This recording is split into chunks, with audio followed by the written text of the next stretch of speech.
It's almost 11 minutes past 10. John Darvall, BBC Radio Bristol. Let's move on to manners. Debrett's, the authority on British manners, has published for the first time the questions that are most frequently asked by you. And this isn't about which fork or spoon should you use for your starter.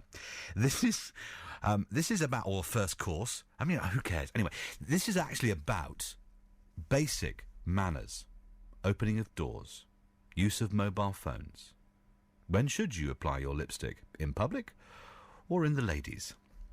Or gents, depending upon whether you wear lipstick on. We'll move on. Anyway, this is basic manners.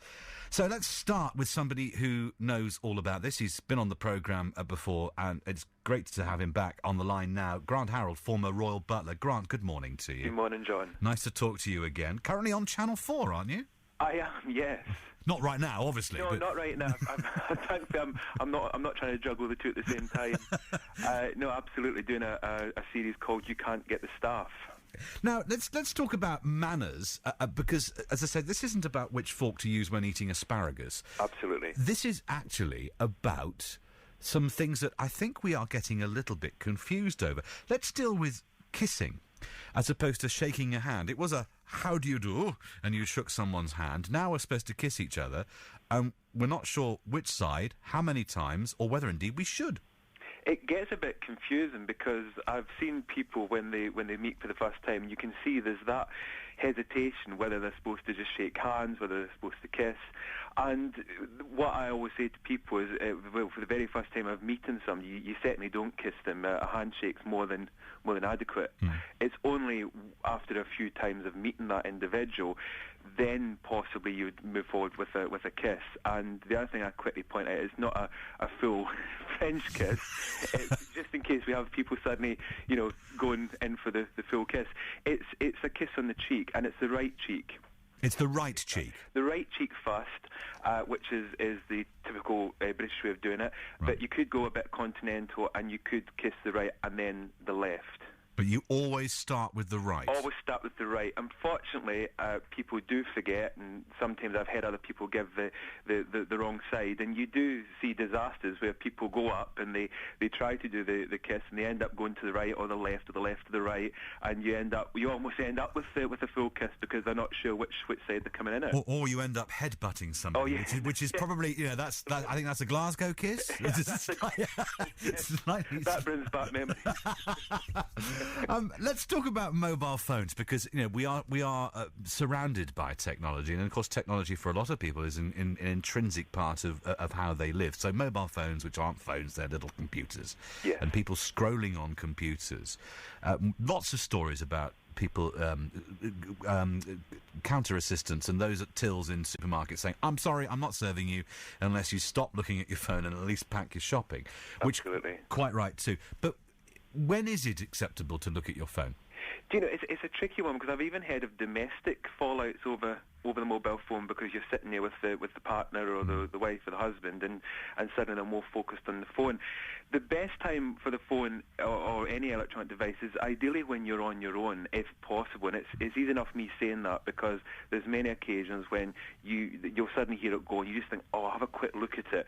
And the problem is, it's fine having the quick look, certainly not at a meeting or a dinner, but having the quick look can then mean that you end up going into your Facebook or your Twitter, and it happens to all of us.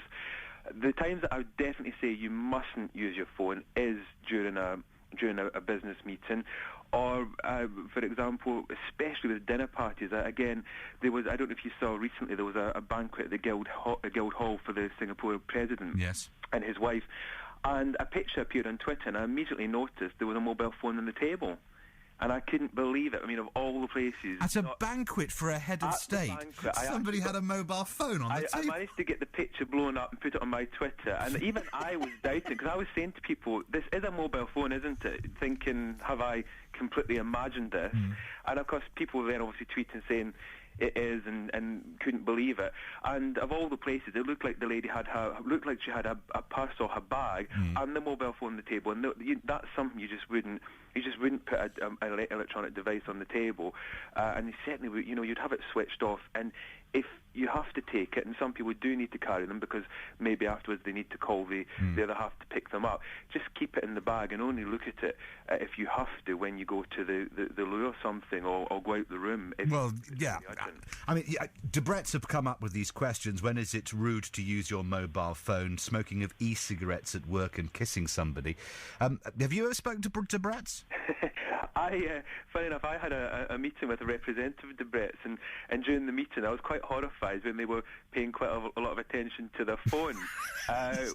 So the standards, the keeper of the standards, Debrett's. Well, I had to chuckle because when I heard about this, and they're quite right, I mean, absolutely, it's what they're saying I agree with. It just made me laugh that when I met one of the official representatives a wee while ago, they spent more time focusing, looking at the phone than the actual meeting, and it did make me feel a bit, because you suddenly think, are you not really interested in actually meeting with me? And they were late, which I thought was even funnier.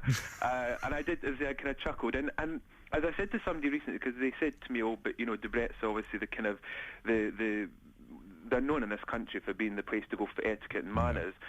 And we're all human, we all get things wrong, and they can't obviously watch every single employee and make sure they do it by the book. But you've got to try, if you're teaching it, and it's like myself, if you're teaching it, you've got to make sure that you're practicing what you preach. Well, because if you set yourself up as the keeper of the standards, you really ought to keep the standards, oughtn't you?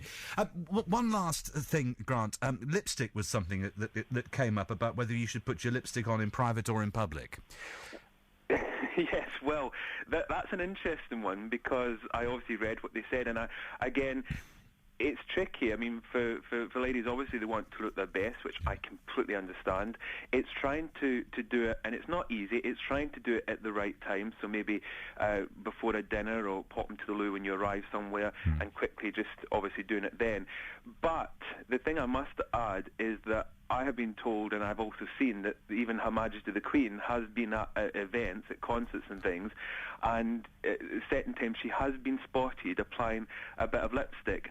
And somebody asked me why did I think that was, and it's very simple. She possibly doesn't have time to go to a room or another place to quickly touch up the lipstick or all the rest of it, so she might need to very quickly apply it discreetly while she's sitting there, and she does it so quick I don't think people notice, but recently it was picked up that she was seen doing it. So you just prompted Anna there to put her lipstick on now as well, in our little producing area. Well, I always say that if the Queen can do it, then exactly. Royals Royals are known for the etiquette and manners, and we all try to copy, if I can say, we try to copy them, because they're seen as the kind of leaders of it. So if the Queen does it, then you think, well, it should be, in the right circumstances, it should be okay. Grant, always a pleasure talking with you. Thank you so much. Thanks for having me back on, John. No, pleasure having you back on the programme. Good luck with the Channel 4 series as well. Thank you very much. Grant Harrold there, former Royal Butler, 0345 905 949. The manners that are the ones that you have to keep, the ones that are the most important. Is it the shaking or the kissing of the right cheek, as we now know, the opening or closing of doors, the pleases and the thank yous, and stopping use of mobile phones when you're talking with somebody? 0345 905 949. The manners that are absolutely essential to you.